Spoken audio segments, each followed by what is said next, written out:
المقدس کیا ہے؟ بیت المقدس کے بارے میں میرے آقا صلی اللہ علیہ وسلم نے فرمایا یہ ہمیشہ بھی یہودیوں کے تسلط میں نہیں جائے گا. یہ میرا یقین ہے. دنیا ٹل سکتی ہے مگر میرے مصطفیٰ کا فرمان نہیں ٹلے گا.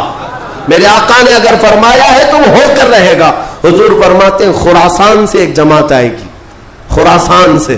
خراسان یا افغانستان اور ایران کا کچھ حصہ ہے جس کو پرانے زمانے میں خراسان کہا جاتا تھا.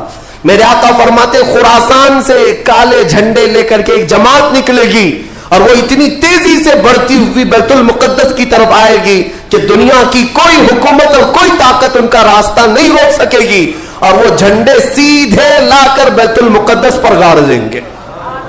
تنصب بإیلیا. میرے آقا فرماتے ایلیا یہ بیت المقدس کی سرزمین کو کہتے ہیں. جھنڈے وہاں گاڑ دیے جائیں گے. اور حضور اکرم صلی اللہ تعالی علیہ وسلم نے یہ بھی فرمایا جب تم دیکھنا کہ یہ یروشلم بیت المقدس دار الخلافہ بن جائے. دار الخلافہ کا مطلب راجدھانی, حکومت کرنے کی جگہ بن جائے.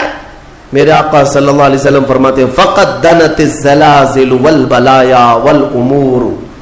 حضور فرماتے ہیں تو پھر دیکھنا بڑے بڑے زلزلے آئیں گے دنیا میں.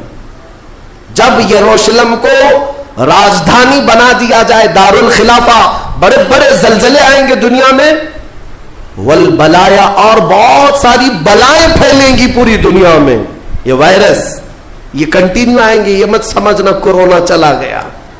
ہاں یہ سب اب کنٹینیو آنے والی ہیں بلائیں.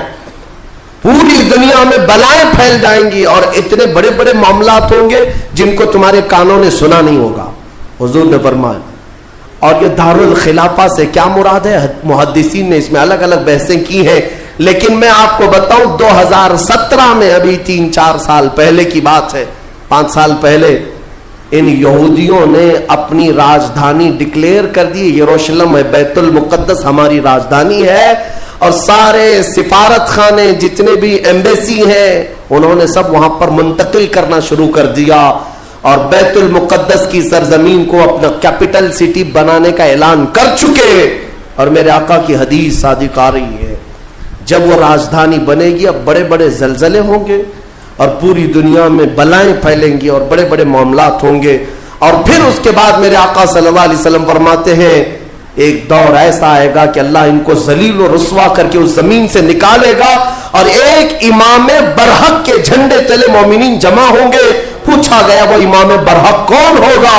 میرے آقا فرماتے ہیں وہ میری اولاد میں سے ہوگا, اس کا نام میرے نام پر ہوگا, اس کے باپ کا نام میرے باپ کے نام پر ہوگا اور اللہ اس کو امام مہدی کی شکل میں بھیجے گا.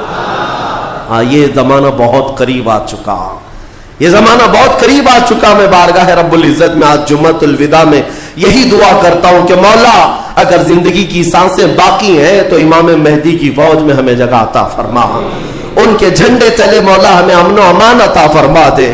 دنیا سے ظالموں کے چنگل سے مولا ایمان والوں کو آزادی عطا فرما, کفار و مشرکین کے تسلط سے مومنین کو آزاد فرما دے.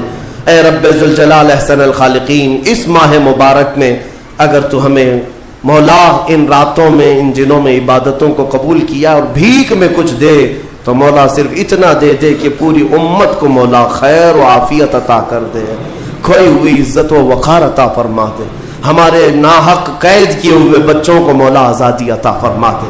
بے قصور جیلوں میں بند ہمارے بچوں کو مولا آزادی عطا فرما